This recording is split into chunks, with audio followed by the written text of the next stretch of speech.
All right, what was the big highlights from this morning? Well, we got a few,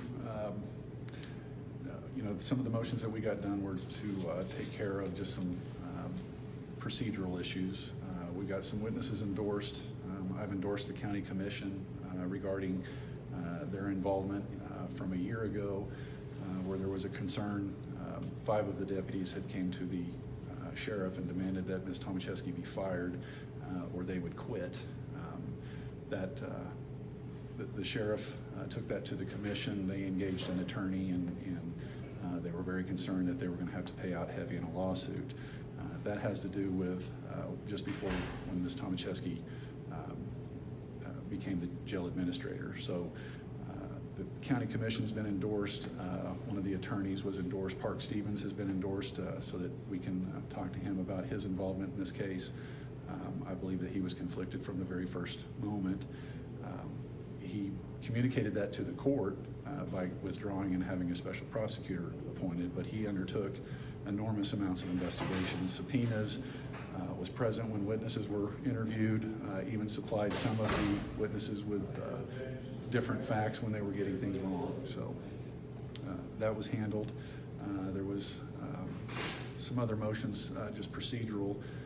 Not a whole lot of substance occurred. We have several motions to dismiss prosecutorial misconduct, police misconduct, Posse Comits, and I filed one today under Chapter 563, which basically, in my estimation, says you can't stand trial if you have a defense under Chapter 563.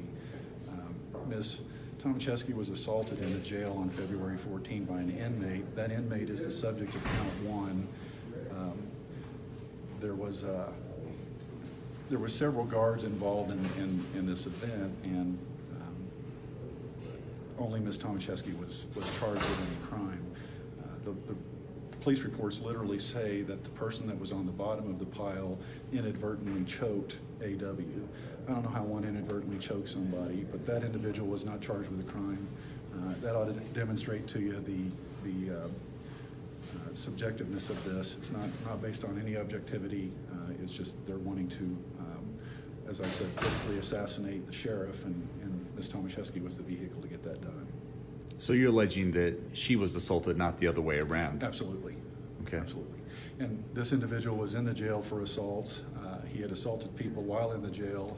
He had done things that were very problematic, would get any person in a lockdown status if they behaved this way, would get people charged with assaulting law enforcement officers under normal circumstances.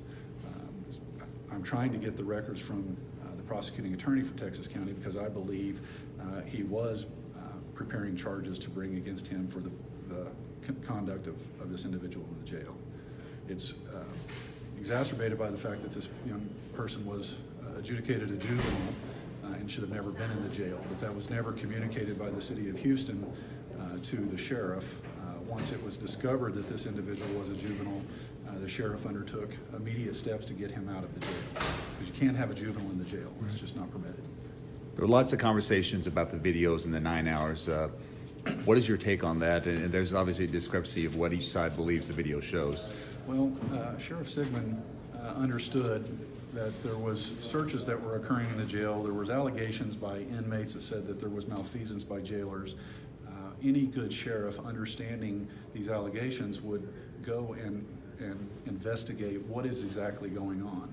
There's nothing better than a video. So this notion that the videos were edited is just, it's sort of a misstatement. What they were is they were spliced so that you could see snippets of the video or moments over what amounts to, we have video that starts on May 18 demonstrating very, very bad conduct by people. I'm not going to share that with you just yet, but they go all the way to May 30 when you see Wanda Eschison taking a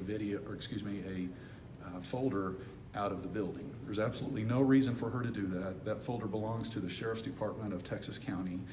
It is peculiar to the individual who is the subject of that file, and it should have never left the building. We can prove that. We have plenty of witnesses who will come and testify about what her obligations were. This notion that she went to fax something is ridiculous. There was a fax machine in the building. None of that's true. So the The video goes much further than 9 hours. What has been supplied to the court thus far is, again, snippets of this 9-hour period, but we've watched the video and seen exactly what it is that Ms. Etchison does with this folder. It's my belief that she and her attorney want this information so that she can tailor her testimony to what she sees and observes on the video. I don't think she ought to be afforded that. She ought to be questioned and say, this is what I did and this is what I recall. So we'll roll from there. What's your thoughts on the upcoming election to elect a new sheriff, and how are you going to handle that? Well, it's unfortunate timing. I think that, frankly, it's not legal. He hasn't been removed from office. That is still pending. I don't think the election ought to occur. We're contemplating what to do about that. It may be something that needs to be taken up with the Supreme Court. I don't think it's for Judge Beeger necessarily to decide. It's not really his the issue that's presented in front of him. I don't know that he could issue that order, but without the quo warranto proceeding, you have an interim sheriff.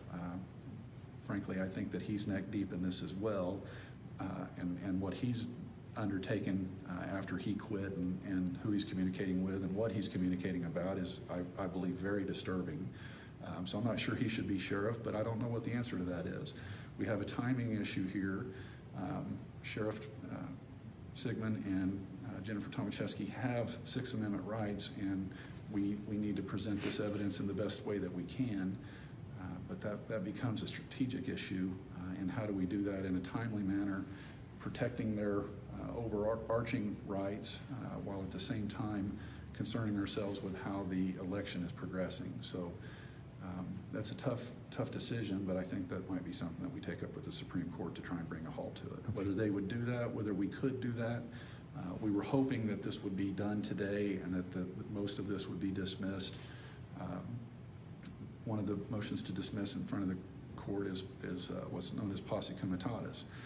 That has to do with a sheriff engaging citizens within the city to form a posse. It goes way back, and Posse Comits means as much as the county can do. So anyone who's a member of the posse or any person who is engaged by the sheriff to help him in the enforcement of law has the protections that a deputy would have or has the protections that the sheriff would have.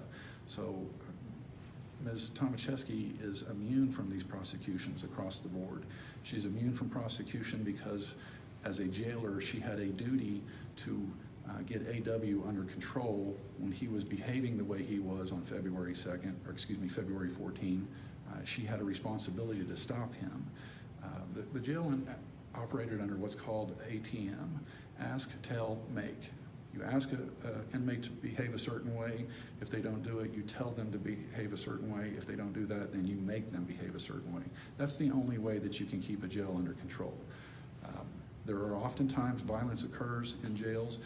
When that's brought on by the inmate, then the jailers have to behave and do exactly what they're charged to do. That's what Ms. Tomaszewski did. There are people who are saying they observed certain things that were occurring. They weren't even in the room. They weren't even near where these events were occurring. They've heard it from other people, and they've related it as though they were there observing it, and we can prove that they weren't. And that was under the motion that you filed last night, the 563, right? The Posse Comits, that she's not liable and therefore Sigman can't be liable? No, the Posse Comits was filed in August, okay. And that has to do with the execution of the search warrants. What is not revealed in the discovery thus far is that there was 5 homes that were searched, and they were in a surrounding 2-mile area within the city. There weren't enough bodies to go and efficiently and safely execute the search warrants, so they took multiple cadets and multiple jailers from the jail to go and serve as backup. That's what Ms. Tomaszewski is charged with, is following the directives of Travis Davis and the Texas County Sheriff's Department. There were task force officers present, and there are people saying that they observe things and they're blocks and blocks away executing search warrants on other homes. So again, what you have is rumor and innuendo being the basis of an indictment and these charges. Because I remember correctly, Sigman was out of town that day, is that right? His stepmother had passed away. That week there was a jail fire, there was an escape, and his mother passed away. He left Monette, Missouri at about 8:45, stopped and had dinner in Springfield with his family, and arrived long after the execution of the search warrant was completed. They were wrapping everything up. So all these individuals who say that he was there and he was directing everybody are either absolutely mistaken or lying. The new indictment on forgery, what do you understand about that and your stance on it? So there was a policy within the jail that whenever an inmate or a guard was in movement, there was a form that was had information placed upon it where it was saying this inmate or this guard went to this area. That was in the policy. Ms. Tomaszewski's daughter was there, and somebody wrote down her name as though she was doing something within the jail. That was not within the policy. The sheriff scratched that name out, initialed it to indicate that he's the person who scratched it out. That's the basis for the forgery from the state. That's not forgery. Forgery is when you use your signature to pretend you're some other person. His writing down that he's the person scratching this out is not forgery.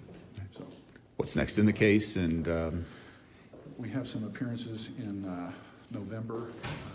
Right now we're just still gathering facts, still gathering evidence. We've undertaken several depositions, had some depositions that had to be canceled because of uncooperative witnesses, but we'll just keep moving forward, gathering as much evidence as we can to defend the sheriff and Ms. Tomaszewski. Got a long ways to go.